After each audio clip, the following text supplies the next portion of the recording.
मेरा कंप्लीट रूप से जो वर्किंग होगा वो महागठबंधन को मजबूत करने के पक्ष में होगा।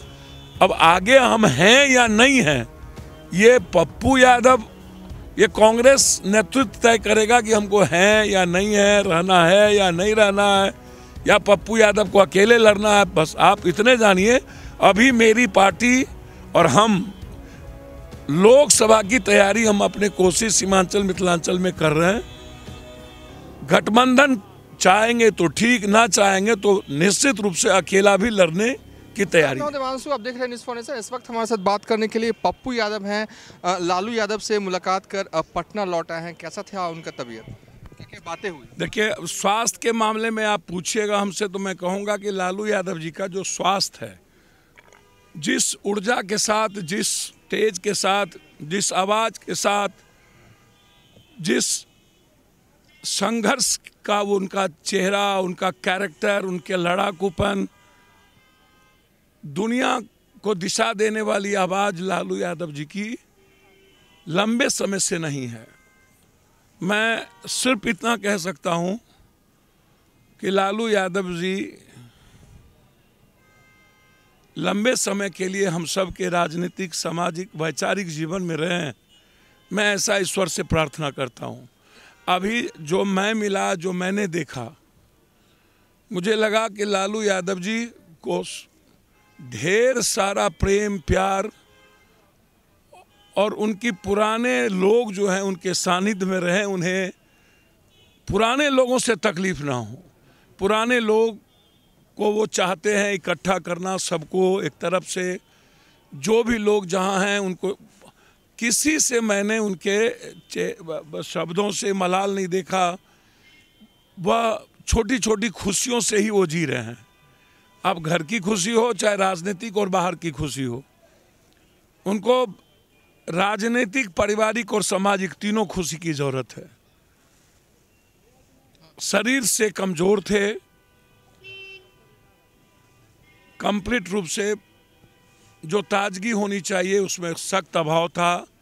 अब किडनी ट्रांसप्लांट के बाद 4-5 महीने के बाद जब हम स्वस्थ होकर के मजबूती के साथ आएंगे, फिर हमें परहेज करके ही राजनीतिक और सामाजिक जीवन में आगे बढ़ना पड़ेगा।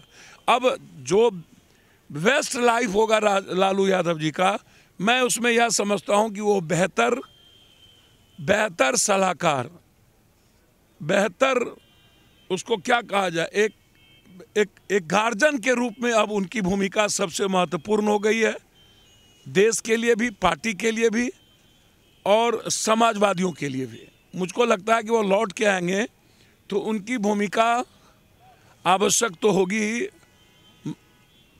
मेरे जैसे व्यक्ति को, जब मुलायम सिंह लालू यादव जी नहीं रहे, रामविलास जी भी नहीं रहे, अब नेक टू नेक कॉमन आदमी के साथ इंटरेक्शन, मुलायम सिंह लालू यादव जी के नहीं रहने से जो कॉमन आदमी बात कर पाते थे, कॉमन विचार होती थी, वो नहीं रही है। रूम में बैठ के ट्वीट या सारी चीज़ें, अब लोग सोचते हैं कि मुलायम सिंह जी तरह से हमको लोग मिले, चंद्रशेखर जी के तरह लोग मिले, रामविलास जी लालू यादव के तरह लोग मिले। इन दिनों आरजेडी के नेताओं से मिलना जुलना आपका बढ़ गया है, इसको लेकर कहा जा रहा है क्या आप महागठबंधन में शामिल हो? मुझे तो समझ में नहीं आता है, जब मैं विपक्ष की भूमिका में हूँ और लगातार एक ही सशक्त आवाज़ अपराध, माफिया और भ्रष्टाचार के खिलाफ पप्पू यादव है, और मैं, रंजीत रंजन जी कांग्रेस में है, लगातार वर्षों से कांग्रेस के विचारधारा और स्टैंड के साथ मेरा स्टैंड रहा है।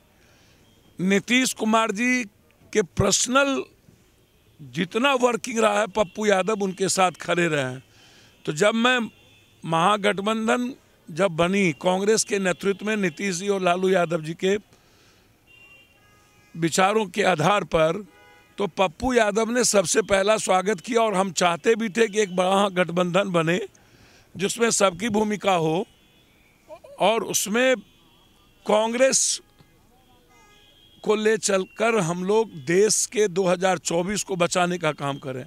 तो जब हम देश को 2024 में बचाने की बात करते हैं, संविधान को बचाने की बात करते हैं, नफरत को खत्म करने की बात करते हैं, प्रेम से और एक नए भारत की बात करते हैं, तो जो आम आदमी का, जो युवाओं का, महिलाओं का रेस्पेक्ट कर सके, मजदूर और किसानों की जो हालात है उस पर तो निश्चित रूप से हम नहीं चाहते हैं कि नरेंद्र मोदी जी की जो टीम है और जो अभी वर्तमान बीजेपी है वह देश के लिए, देश के हित के लिए सही नहीं है। इसलिए महागठबंधन का मजबूत होना आवश्यक है। मेरा कंप्लीट रूप से जो वर्किंग होगा वो महागठबंधन को मजबूत करने के पक्ष में होगा। अब आगे हम हैं या नहीं हैं, ये पप्पू यादव, ये कांग्रेस नेतृत्व तय करेगा कि हमको हैं या नहीं है, रहना है या नहीं रहना है, या पप्पू यादव को अकेले लड़ना है। बस आप इतने जानिए, अभी मेरी पार्टी और हम लोकसभा की तैयारी हम अपने कोसी सीमांचल मिथिलांचल में कर रहे हैं। गठबंधन चाहेंगे तो ठीक, ना चाहेंगे तो निश्चित रूप से अकेला भी लड़ने की तैयारी है। चलिए थे पप्पू यादव, फिलहाल अभी तक के लिए इतना ही। आप देखते रहिए न्यूज़ फॉर नेशन।